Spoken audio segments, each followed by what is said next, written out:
Joseph, turn yourself in. That's what you best do. Turn yourself in, Joseph. And that ain't no lie. Turn yourself in. Call me. Turn yourself in.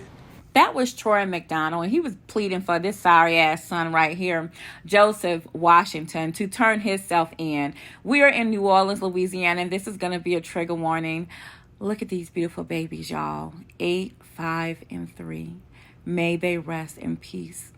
I shouldn't even be having to tell y'all this. Okay. Joseph Washington has been arrested since his father made that plea, okay?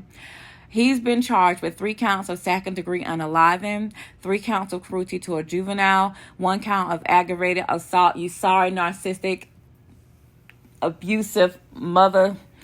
Woo! Okay. He called his ex-wife and let her know that he was going to burn the house down with the children in it, allegedly. So imagine her racing home, calling 911, begging them to save her baby. She could hear her baby screaming in the background. Prayers to the mother and her family. Now, a police chase ensued when they found him, and I think he was trying to take the easy way out, y'all. He jumped over an overpass, charged land in the river, as you can see, but nope, you're gonna stand trial. You are gonna have to be held accountable. So he is in the hospital, okay? Whew.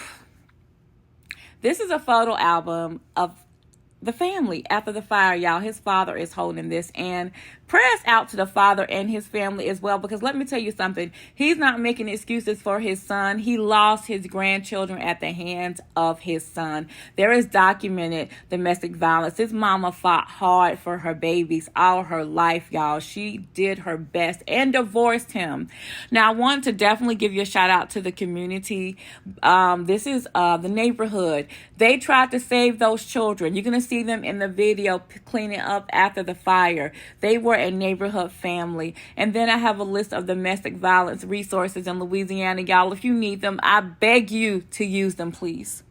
Members as well as neighbors all identify that father as Joseph Washington. Now, we also got surveillance video from a nearby neighbor which shows a man coming out of the home, down the steps and into a car, and then driving off as the back of the house starts to catch on fire.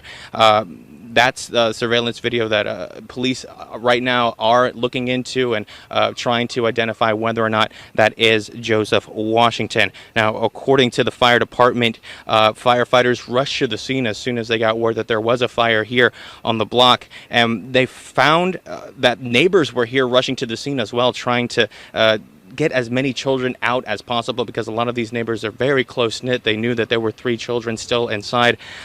They did their best. Firefighters say that they found a 5-year-old girl and an 8-year-old boy near the front door, looking like they were trying to open the front door actually to escape the flames.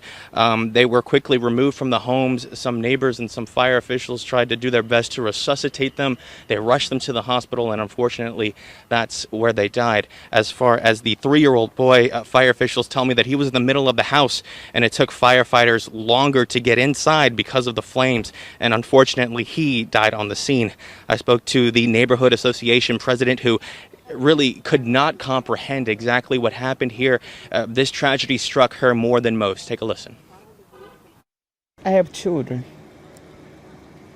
It's a terrible way to lose your children. Yep.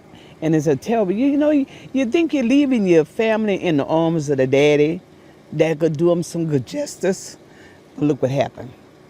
So something had to happen to him.